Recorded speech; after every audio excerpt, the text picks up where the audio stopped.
All right. Well, welcome everyone. It's great to see you all wherever you are in the world. Welcome to this ConnexUs Thursday talk.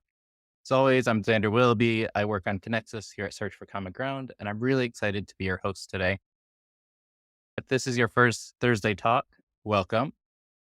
For those of you joining via the climate security campaign, welcome to the first in this series of activities hosted by ConnexUs and USAID Center for Conflict and Violence Prevention. The climate security campaign is called Climate Security, Finding Shared Solutions to Shared Challenges. And this is our second knowledge sharing campaign in this series. The first one, many of you joined us for the conflict sensitivity and integration campaign. We've now moved on to climate security.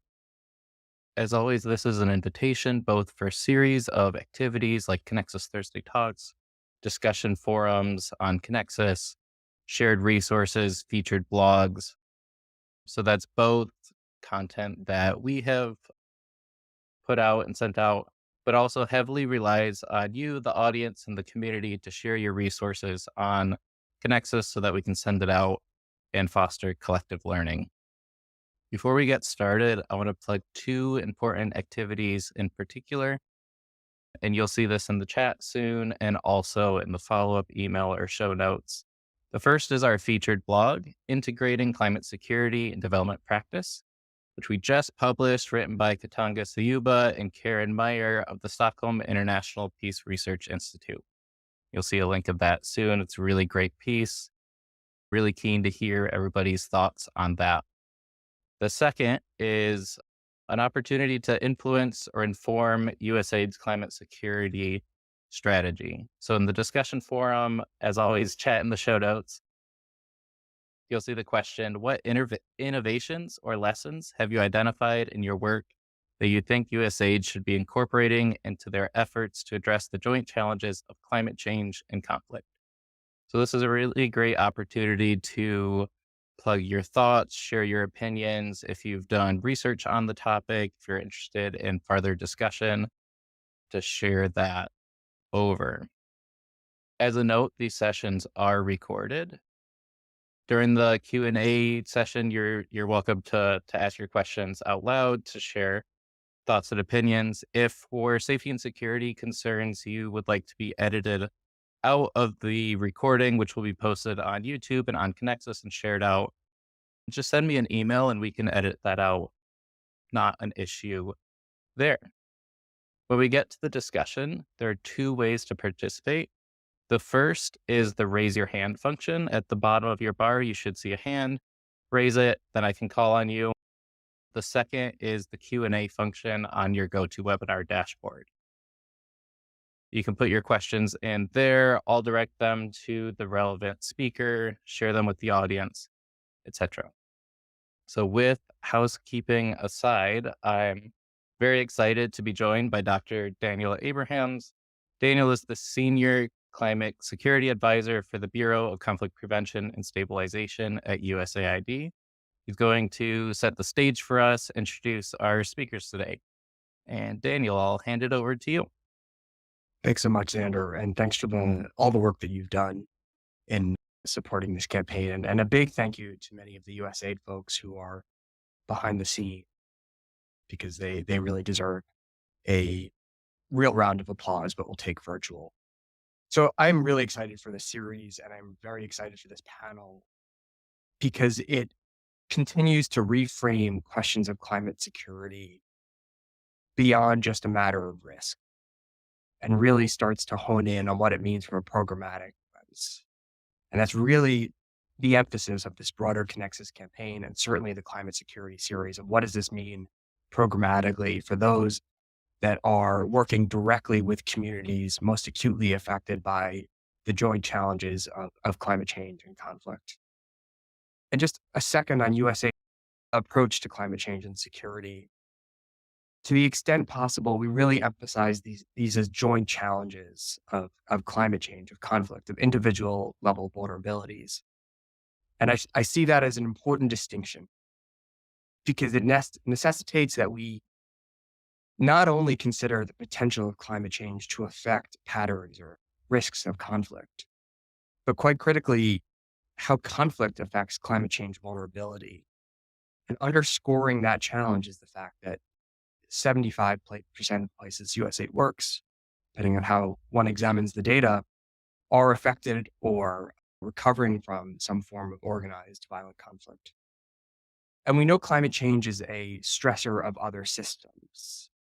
It's going to manifest in terms of impacts on water, on the access, availability, and quality. It's going to affect the productivity and quantity and quality and distribution of resources, as well as long held formal and informal governance structures related to land. And it's going to have massive, or it is having massive effects on global food systems.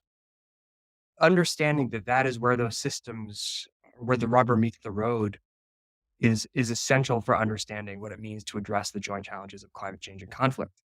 And why, from a programmatic perspective, I think these three toolkits, which focus on land and conflict, water and conflict, and food systems and food security and conflict, offer a means to address climate change and security. And we have no choice but to innovate. And that is what these toolkits do. And for that matter, so do our panelists. And with that, I'm going to pass it over to our first of three. So we have Karol, Boudreaux, Nikki, Behnke, and Jessie Anderson, who will all present their respective toolkits. And we'll start with Karol Boudreaux, who is the Senior Land and Resource Governance Advisor for USAID and the lead author of the Land and Conflict Toolkit. Over to you, Karol. Thanks so much, Daniel. So I'm here today to talk about new land and conflict toolkit. We're going to call it version 2.0 of a very popular product that was produced about 20 years ago, actually, between the land team and the conflict mitigation team. This new iteration of the toolkit, I just want to acknowledge, is a joint production of the Center for Conflict and Violence Prevention, CVP, and the Land and Resource Governance Division, where I sit. I want to acknowledge that Daniel is my co-author on this refresh of the Land and Conflict Toolkit. It was such a great pleasure to work with him and to work with many other USAID colleagues to bring this toolkit up to date a little bit. So we can go to the next slide. All right, so why talk about land and conflict? Well, for those of you who work on the issues of conflict and violence prevention, you'll be very well aware of the fact that land is often access to land, control of land, the ability to use land is often one of the driving forces contributing to conflict. So we decided that it was time for us, along with CVP, to take a look at the existing toolkit, refresh it, bring it up to date, and give our stakeholders a newer and hopefully a fresher product to work with. The toolkit talks about the purpose and audiences. It does try to take a very complicated, difficult subject and explain for you the linkages and the relationships between good or weak land governance and conflict, and points out that weak land governance creates many risks that contribute to conflict, but at the same time, improving land and resource governance systems can be a factor that contributes to peace building. So land and resource governance can be weak, can be a risk, but good can be an opportunity. And we try to do this and present this material from a real systems perspective. So understanding how the land and resource governance system writ large, the institutions, the rules, the norms, contribute to problems of conflict and how we can use those systems and adjust them to do no harm.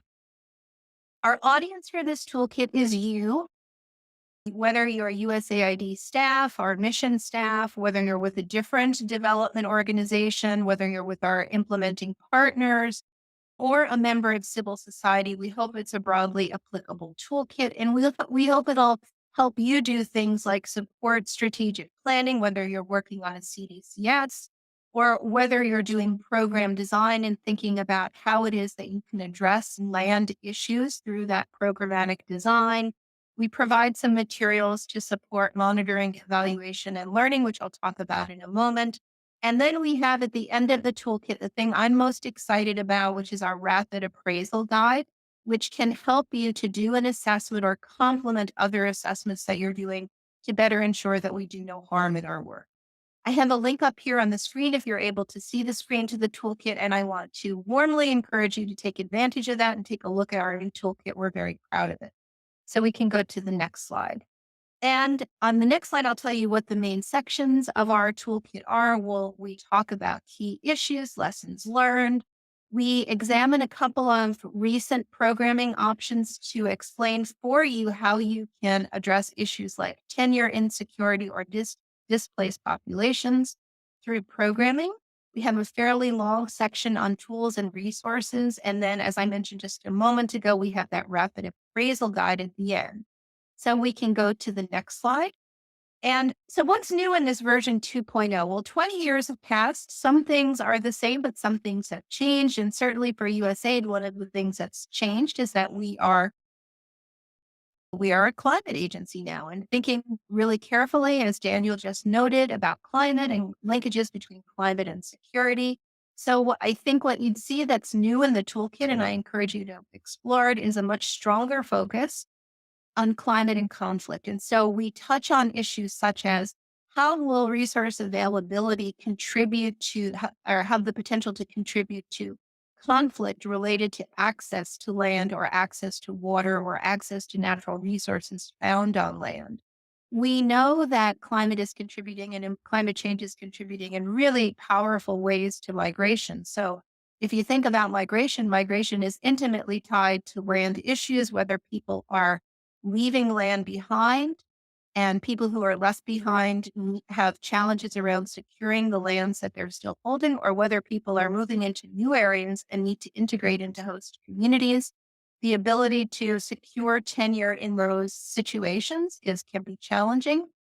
Really important issue, we think, is the issue of green grabbing as we see more and more money flowing into climate finance activities. Who will benefit, not who will benefit from those flows of resources, but also who will control important resources such as wetlands or forests that are storing carbon. We also spend some time on questions of green energy minerals, an important component to many renewable energy resources, and think about who will control access as well to those minerals and the land on which and under which those minerals are located. So those are some very quick highlights about what's new in this version, and we can go to the next slide.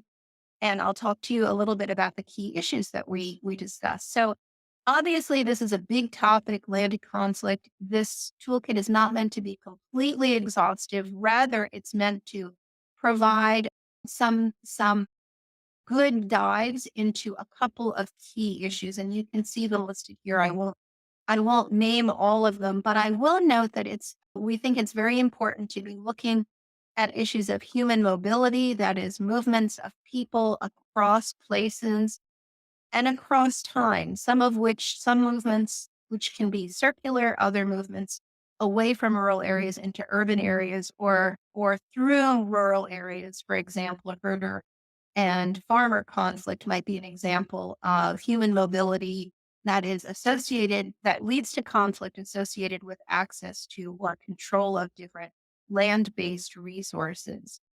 The issue of land grabbing, which was a really big, important issue after the previous food crisis of 2007, 2008, is one that's probably still with us. It may be adjusting a little bit, as I just mentioned, towards green grabbing, but we think this is still an important issue. And of course, as the climate changes, we will see areas degrading, leading to people leaving land values decreasing. In other areas, conditions will improve, land values will rise, people will be moving into those areas, and that also has potential for conflict, more people migrating into livable areas, people leaving other areas that are less livable. And we talk a bit about post-conflict issues. What should you do about land, housing, property issues after a conflict has ended? How can you be thinking about those? So we can go to the next slide. And thank you, Zander. we do have a section on what are the lessons we've learned, and I'll do this very quickly. We identify 5 really important issues that we think should be reflected in our programming and our thinking about land and conflict. Number 1, no surprise, I'm sure to anybody, is the absolutely critical issue of identifying and assessing power dynamics in a particular context, understanding not only who controls land and access to land today, but how shifting that control and access will affect others. So really getting a good political economy perspective. Many of the problems associated with access to and control over land, particularly on the governance side, are associated with limited capacities, limited ability to manage things like our local cadasters, land registries, land information systems, land management functions. So strengthening those local level capacities can be a good solution to some of these problems. We in our division spend a lot of time thinking about equitable and inclusive solutions. And of course, for USAID, this is a key priority. So we place a lot of focus on how to include women, indigenous peoples, youth in our activities so that they can speak into processes. We do also talk quite a lot in the toolkit about promoting durable solutions that will lead to effective resettlements, effective integration into host communities or into cities, supporting issues of sustainable urbanization. And then we have some materials that I hope will be useful for you around how to integrate land into your monitoring and evaluation. If you're doing conflict programming, we provide some sample theories of change, a list of indicators. These would be standard US government indicators, but as well examples of custom indicators that might be useful. And I'll point out something that I think is unique. The Land and Resource Governance Division has created a module for surveys on land and conflict. And so if you're doing some quantitative survey-based work, you might find that module of interest. Finally, we do talk about how it is that you can work on these issues across the USAID program lifecycle. And I'm almost done, so I'll close out and turn to the next person. But I would be remiss if I didn't end by pointing you to our rapid appraisal guide, which is really a modular tool that you can use to help understand and assess a conflict dynamic that is associated with land. The tool provides you with a set of questions to help clarify the big picture associated with land and conflict. So it helps you get at that political economy context and helps you ask the right kinds of questions to understand what's working, what's not working in the legal and policy framework. But then it provides a list of detailed questions around key issues that target particular stakeholders. Those might be migrants, those might be farmers, those might be government officials or the private sector. So you almost can do a pick and choose to put together the materials that are important for you in your context and with your issues. Hopefully, what this does is identify the levers that can be pulled if you're thinking in systems change language. What are the levers that we might be able to pull through programming or advocacy to affect change? Where are those pain points? How can we build alliances to address those pain points? Okay, so we encourage you to visit the toolkit. If you have questions around landing conflict, super happy to respond to them. And with that, Daniel, I'll turn the floor back to you. Thank you. And thanks, Zander. Thanks so much, Karol. That was great. And if you like the preview, you're going to love the movie. So please do check out the whole toolkit. And I'm sure that's the same for all of these. And with that, I am going to pass it to my colleague, Nikki Behnke. Nikki is a program specialist within the Water Security, Sanitation, and Hygiene Center within USAID. She focuses on Middle East support and is the Washington point of contact for improving coherence across humanitarian, development, and peace approaches to WASH and water resource management. Over to you, Nikki. Thank you so much, Daniel. And as Daniel said, my name is Nikki Behnke. I work at USAID Center for Water Security, Sanitation, and Hygiene. And as my team likes to say, the climate crisis is a water crisis. When you think about the day-to-day impacts that climate change is going to have on people, water is really how climate change is rearing its head, whether it's too much water, too little water, or polluted water. This also means that water security is critical for climate resilience and adaptation. We're hoping that this toolkit can shed some light on the linkages between climate, conflict, and water, and ultimately help to improve programs in both traditionally stable but also in conflict affected areas. Before I launch into the toolkit, I want to give a shout out to the many people who helped make this possible. And that includes colleagues at Duke University, Nicholas School of the Environment, who really did a tremendous amount of work on this. And then also USAID HQ and mission staff, as well as implementing partner organizations, all of whom did in interviews to inform this toolkit. Next slide, please. So this version of the toolkit is also a 2.0. It's based on a 2014 version of the Water and Conflict Toolkit. So I wanted to kind of walk through what is the same and what has changed with this version of the toolkit. So the 2014 toolkit was really rooted in evidence about how water can contribute to conflict or cooperation. We built on that foundation and that great evidence, and we also went a step further to include the other ways that water security, sanitation, and hygiene can interact with conflict.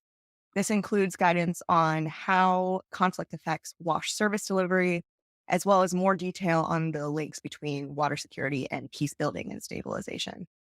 The 2014 toolkit went through how water and conflict interact with some critical sectors and critical issues. So we wanted to keep that critical information. And we made a few additions, including more information on climate change and then a number of other current administration priorities. And then while the 2014 toolkit was framed around conflict sensitivity and do no harm, the new toolkit goes a step further to really frame the toolkit in the concept of conflict integration, which I'm sure you've all heard about through this series. And that includes conflict sensitivity and do no harm approaches, but it's also the intentional effort to address the collective dynamics that underpin peace, security, and core sectoral and development goals. We found the programming examples in the previous version of the toolkit to be a really useful way to communicate best practices. So we updated those examples with more recent and practical examples. And then finally, we added a conflict analysis guide, which I'll get into later. We're hoping that the updates we've made to the toolkit will make it more practical for implementing partners and for missions. And I should also note that this version of the toolkit is aligned with the new US government global water strategy and its new strategic objective 4, which is focused on water-related conflict and fragility. Next slide. So going into the purpose and how this is organized. So first, I wanted to flag an acronym that you may not have seen before and you've probably heard me saying is water security, sanitation, and hygiene. And USAID has begun to use this broader term beyond just WASH because it encompasses both WASH and water resources management to support ecosystems, livelihoods, and industry. And the revised global water strategy also reflects this broader understanding of all of the different things we need to address in order to achieve a water secure world. So just walk through the main content sections of the toolkit. First, we go into background on water and conflict. As I mentioned, this includes how water can contribute to conflict and cooperation, but also how conflict affects water security, and then also linkages to peace building and stabilization. There's a subsection under this that includes cross-cutting themes, which I'll go into in a second. Then the next main section is cross-sectoral considerations for water programming. And again, I'll go into a little bit more detail about each of these sections. Then we go into the WASH best practices and programming strategies. And that includes specific guidance on monitoring, evaluation, and learning in conflict-affected and fragile settings. And then finally, there's a conflict analysis guide. We also have a couple of very useful annexes. One mentions strategic priorities that USAID has adopted. And then there's also a really helpful table that summarizes considerations and resources for each stage of the USAID program cycle. Next slide. So I mentioned that we expanded the subject matter of this toolkit to include the different ways that water and conflict interact. So we've kind of broken it down into 3 sections that are somewhat summarized in this nifty. First, there's conflict prevention and WASH or WASH programming, how water resources management and water security can interact with conflict or how water related disputes can trigger new conflict, exacerbate existing conflict or multiply conflict risk, or lead to cooperation, which does happen in a lot of cases as well. Then there's the section on impacts on wash service delivery. This includes interruptions in service, also destruction of infrastructure. There's direct and incidental impacts that conflict has on wash service delivery. And then finally, there's the component that is wash stabilization and peace building. And this is improving water resources management and providing sustainable wash services and how that can be part of the foundation of a more peaceful and stable society. Next slide. Great. So I mentioned those cross-cutting themes, and quickly to touch on those, these are some of the key themes that are integrated throughout the toolkit. They can't really be contained in a single paragraph or a single subsection, but we still wanted to call them out specifically because they're so inextricably linked to water and conflict. This includes governance and institutional challenges, gender and marginalized populations, climate change, and then data and transparency. Next slide. And then there's cross-sectoral considerations for water programming. And so this is a holdover from the previous toolkit, recognizing that no sector or development issue exists in a vacuum. We wanted to explore the interdependencies between water and several different key issues as they relate to conflict. And so this includes disaster risk reduction, human migration and demographics, agriculture and food security, energy, health and well-being, and environment and ecosystem. Next slide. So bringing us back to this figure again, because I think it's a useful way to organize the programming examples.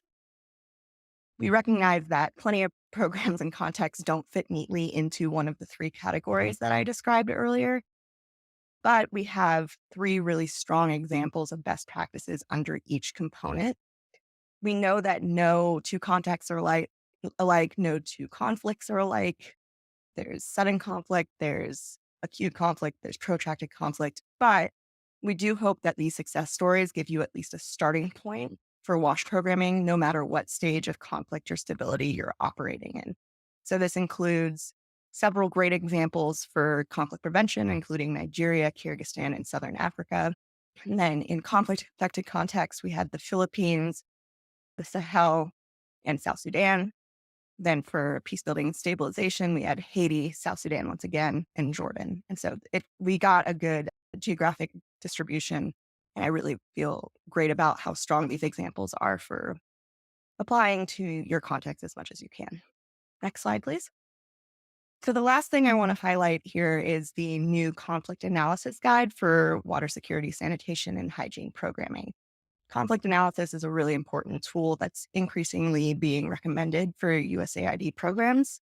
The aim here is to enable implementers to assess conflict context in a structured and methodical way. And the toolkit ends with a long list of additional resources for conducting conflict analysis in case a project requests it or a procurement requests it, just to give you a starting point for the kinds of questions that we need to ask to make sure that we understand the interaction between our project and conflict. Next slide, please. And that's it from me. So thank you so much for listening, and I hope you enjoy reading the toolkit. Thanks so much, Nikki, and yeah, much appreciated to the Duke team as well for this really great work and this excellent resource. So I'm going to turn it to our final presenter now, my esteemed colleague, Jessica Anderson. Jessie is the Senior Conflict Advisor in the Bureau for Resilience and Food Security, where she leads efforts on conflict integration and humanitarian development, peace coherence. Over to you, Jessie. Awesome. Daniel, thank you. Thank you so much for organizing us. So yeah, similar to Nikki and Karol, I'll give a quick overview of this new Feed the Future toolkit on conflict integration. And first, I would like to thank the Duke University colleagues that work so closely with us on this toolkit, in particular Jack, the USAID missions that participated in consultations, and then the CVP colleagues that were so helpfully involved, specifically Daniel, yourself, and David Alfer. I'm not sure if he's on the line. And we can head to the next slide. So I'm going to pitch this a little differently because there actually isn't a predecessor toolkit for this topic. So I'm going to give a little bit of the the so what to thinking about conflict and food. So over the past year, the relationship between food and conflict has really been in our headlines. I hope this slide expresses that a little bit. We have the war in Ukraine, a global food crisis, and then a hunger crisis in the Horn of Africa that I know many of us are engaged on that's driven by a mix of climate and conflict factors. So we know this topic really matters today. And to me, the current crisis is important and heartbreaking, but I'd also like to suggest that beyond these headlines, that unfortunately, fragility and violence are nearly everywhere, including within and throughout our food system. And we can head to the next slide. So I'll just share a couple statistics on the global picture here. So hunger is on the rise for the first time in decades, with conflict as a key driver. The number of people living in conflict is on the rise too, which you can see in the figure on the left. And then if you look at the chart on the right, these fragile and conflict affected places are ripe for acute food crises. And Feed the Future, which I'll mention more about in a second, is focused in a number of these countries, from target countries that are highlighted in yellow to aligned countries that have a red box around them. And we can head to the next slide. Now you might be wondering, who is this toolkit for? So this toolkit was developed specifically for USAID staff and implementing partners that are implementing Feed the Future, which is the US government's global hunger and food security initiative. And this is a $1 billion plus initiative. However, even though Feed the Future was the impetus for this toolkit, it can be useful for anyone, mission and partner colleagues interested in conflict integration in the context of food systems. That's really the scope of this toolkit. And even though there's some framing around Feed the Future, it can really be used beyond that. Now, I'll quickly highlight too, there's a new strategy behind this initiative, Feed the Future, and that's the Global Food Security Strategy. So this was launched in this past fall, 2022, for the period 2022 to 2026. This strategy guides this $1 billion plus initiative, and it now excitingly includes a cross-cutting goal on conflict integration, which is a huge win to me.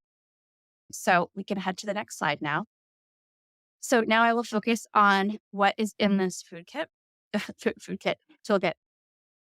First is the relationship between conflict and food systems. So this section kind of does what I've been trying to do over the past minute or so. It gives you the pitch on why this relationship matters so much, and then insight on how.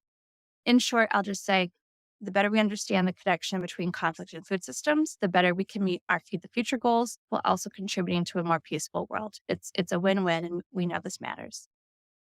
Now, next in the toolkit, there's a lot of guidance, tools, and resources throughout the program cycle. So there's a good overview of key concepts like conflict sensitivity, conflict integration, and then we dig into what it looks like specifically to develop a conflict-sensitive theory of change, activity design, implementation, and MEL.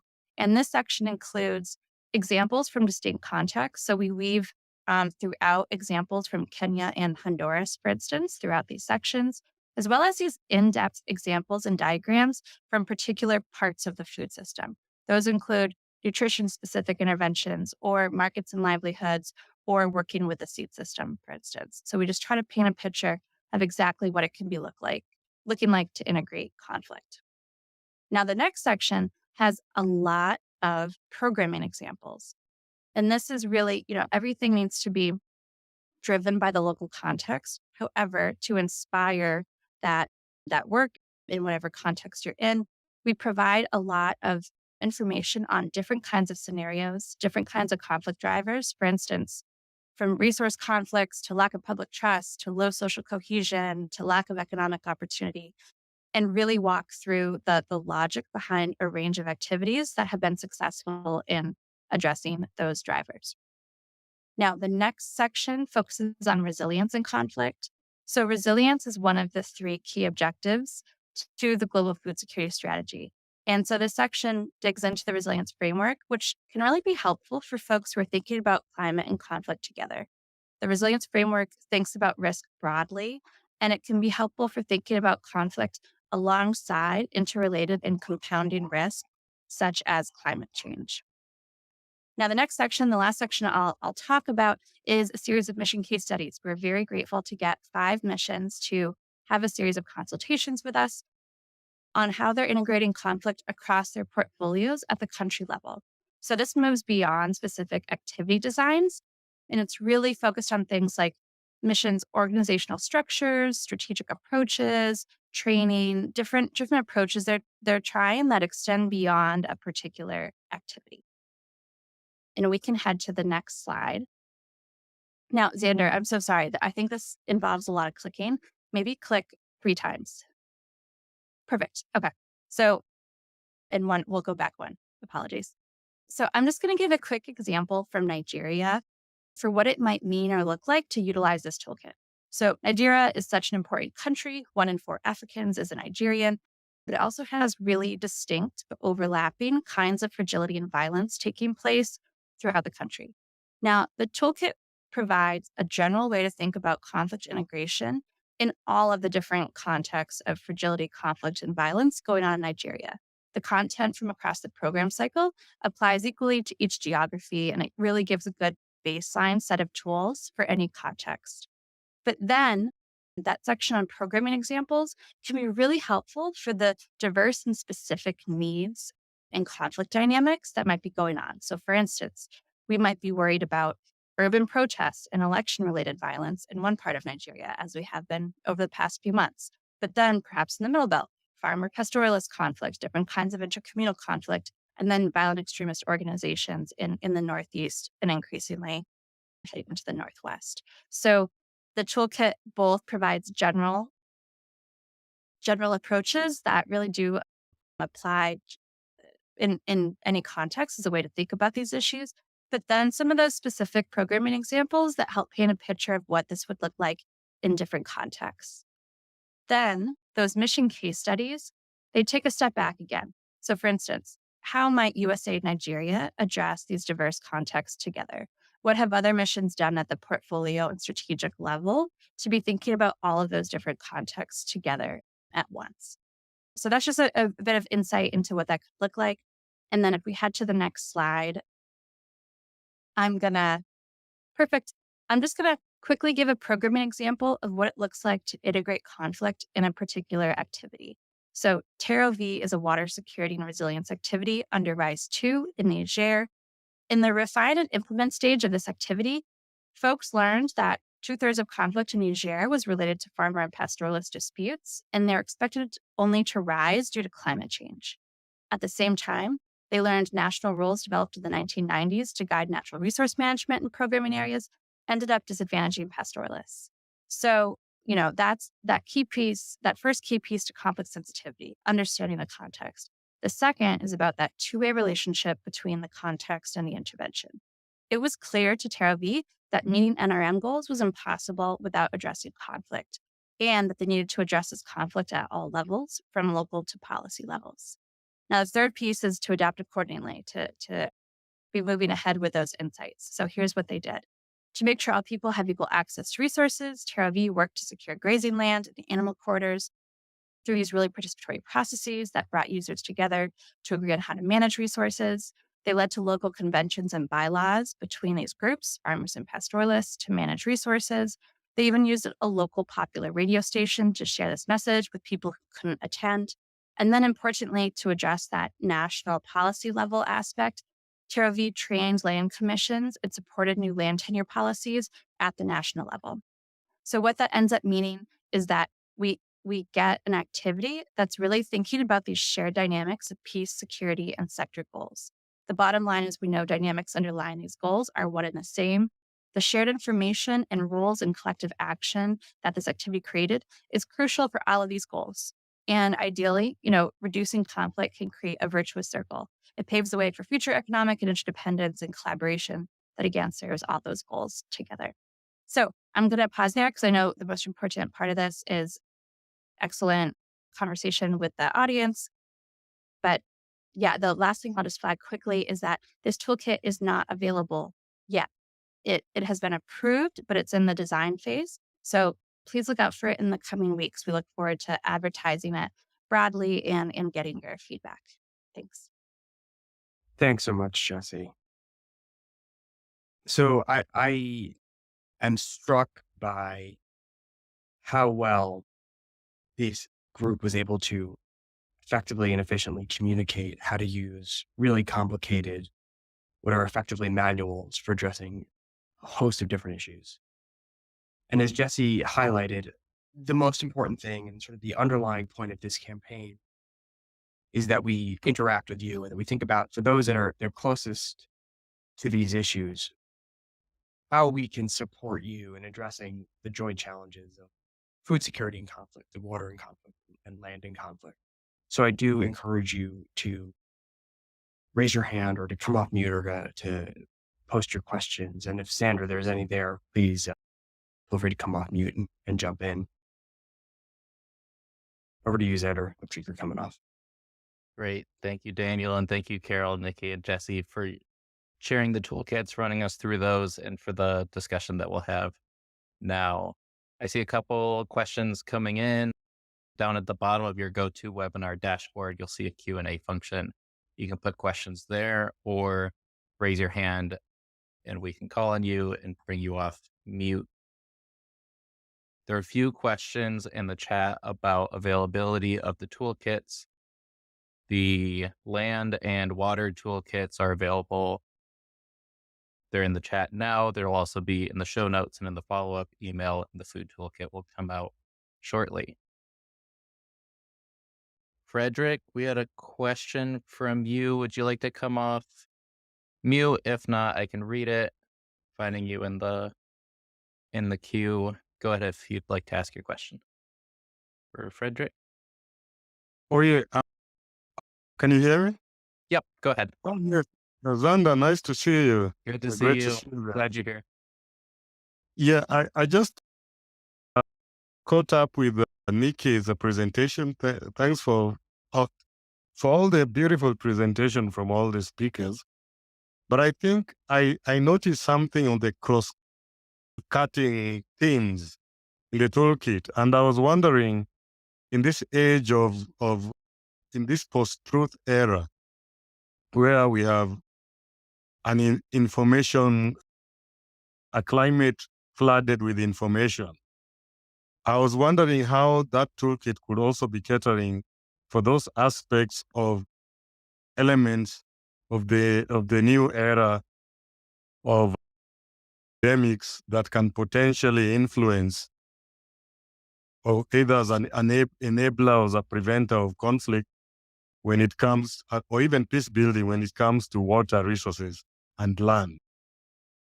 And that again cuts across traditional communication, media or mediated systems of communication through mass media or technology and social media, as it were. Mm-hmm.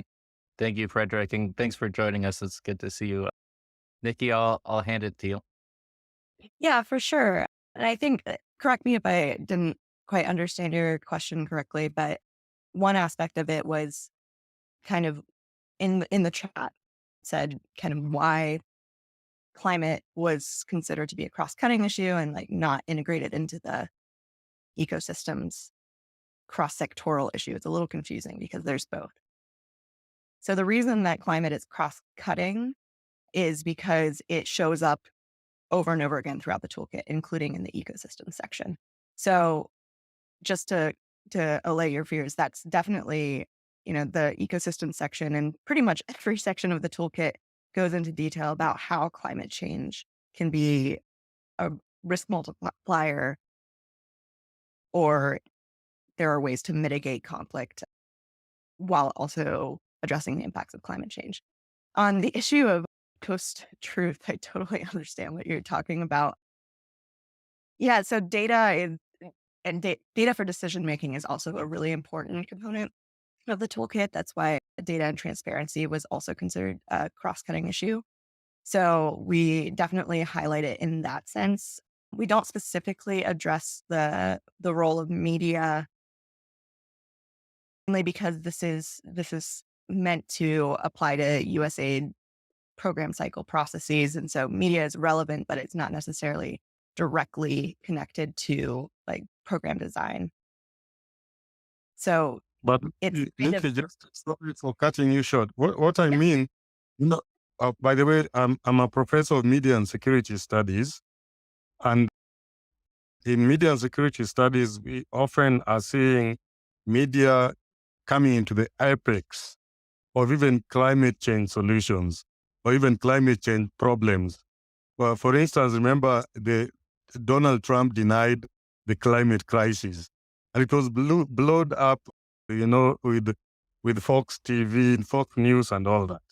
And then this seeps down into grassroots perceptions and changes people's mentality in how they would want to support. You talked about co-creation somewhere there.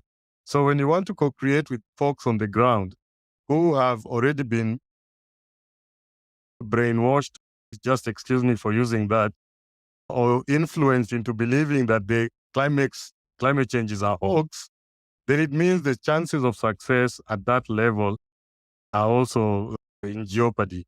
So I would want to see a toolkit that would also come up with a solution that would dive across different platforms, at least an allowance for that, so that in any case, there would be a possibility of misinformation or disinformation or propaganda in that context.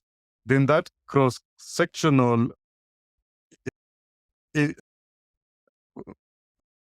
cross-fertilization of what media role would be in all its form would play a role there. Otherwise, it would be an exercise in futility to underestimate how algorithms are used to spread false information and how that can rapidly change an intervention on the ground. I'm going to jump in because I think these are really important points. And I think that there's two buckets. There's those that we can address and there's those that we can't. And I think that in terms of disinformation about climate change in general, beyond the scope of the toolkits, but it's a really important point. But there's two things that I want to raise here that I think are embedded within your questions. And I love that we're getting the perspective of media and security professor. I would love to talk more about this after. But I think there's a couple things to consider that the toolkits do address. And I think the first is understanding how climate change does and does not relate to conflict becomes important here, because it's important to understand not just where it might, but where it doesn't. And ensuring that we don't have, just for example, authoritative regimes leveraging narratives of climate change to abdicate their responsibility in conflict or violence or oppression against people. And in a lot of respects, these toolkits start speaking to those exact issues by parsing out where the effects of climate change start and where they stop and where those interventions are reality. And I think there's a second point to that, which is I'm just going to speak a little bit from my experience doing ground level research on climate change and security, and in particular on the climate change front. The folks that are dealing with the effects firsthand, that are farmers, that are hunters, that are fishermen or fisher folk, they see it every day. And the narratives matter in terms of understanding what drives or what the impacts are. And we can even bring in questions of theology here. But there is no doubt in their mind that things are changing. And we've seen some really, in these examples, really powerful narratives about how those that are both affected by climate change and conflict really acutely feel the effects of climate change in a powerful way. But I really love those questions and I really love those points, and there's more coming in. And we don't have that much time. So I'm going to turn it right back to Zander to address the next question. And thank you again for that thoughtful comment. Thank you, Professor. It's good to see you. And thank you, Daniel. And thank you for your answers on that. Next, we have a question from Jonathan. If you'd like to unmute. If not, I can read your question. Hi, Shay. This is Jonathan Bartolacci from Mercyport. Just a question related to the interconnectedness of these toolkits. As we know, land and water are in some cases two sides of the same coin.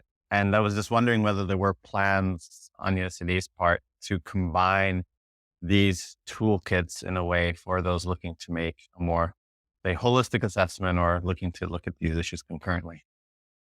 So that's a great question. And I'll start and then see if Daniel and Karol have any thoughts about this as well. Um, in terms of combining the toolkits, we wanted to kind of keep them separate because, there are issues that are sort of specific to the water sector, specific to the land sector. But I will note that Daniel was on the writing team for, for the water and conflict toolkit, and I reviewed the land and conflict toolkit. So there's been a lot of cross pollination at USAID and recognizing that these issues are completely interrelated and interdependent. They're not mutually exclusive toolkits, they reference each other. So it's really just for the sake of keeping, I guess, different technical lanes separate. But again, these sectors don't exist in silos. We know that they don't exist in a vacuum.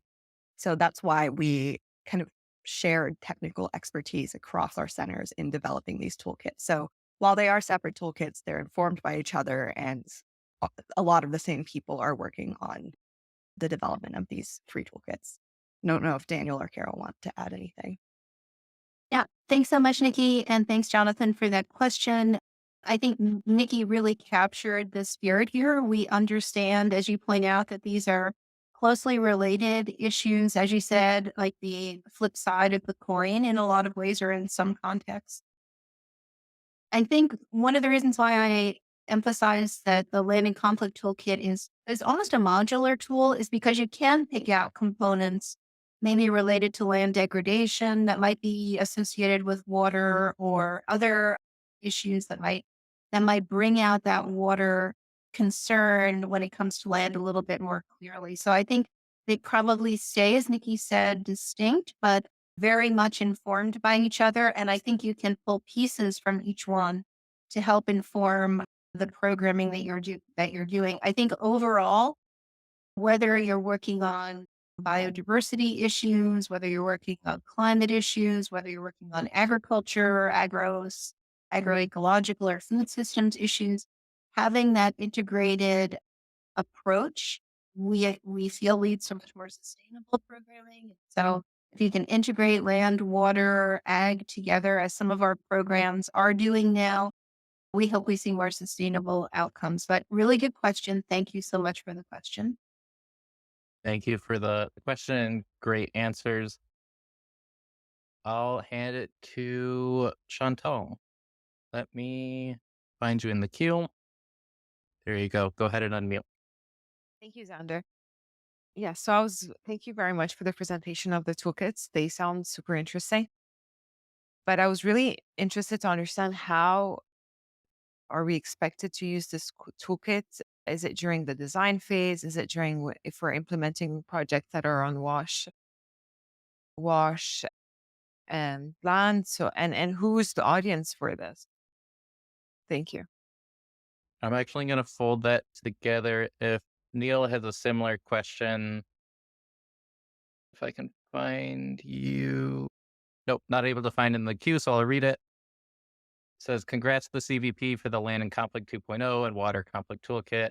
While USAID and practitioners are the primary audience, to what extent is thought being given to making these accessible in a way that local communities can use the tools to conduct their own conflict analyses? Also applaud the central reference to DNH. Daniel, do I toss that to you? Sure, I'll do my best. I think if Jessie, you want to jump in because you haven't responded to a question yet, please feel free. But I guess real fast, in terms of the audience, great question, important question. And the fundamental answer is those designing and implementing programs. And I think that the target of this learning series, we're quite purposeful about this, is ground level actors. Everything about this is built to speak to folks that, for example, may not have great internet connections so they can access this. So the toolkits are very much in design of how USAID structures its program cycle. So in a lot of respects, it's about the designing of programs, but all of us were thinking deeply about the implementing community, including sort of the hyper-local communities that are going to be responding directly and also speak to USAID's localization push. And, with a lack of time, I'm not going to get too deep into that, but I just think that is the ultimate audience. I'll see if Jessie has anything quick to add, and then we'll go back to Zander and also want to give a quick chance to the SIPRI teams who just wrote a very compelling blog on the topic. Over to you, Zander. Jessie, did you have anything otherwise? All right, cool. Great.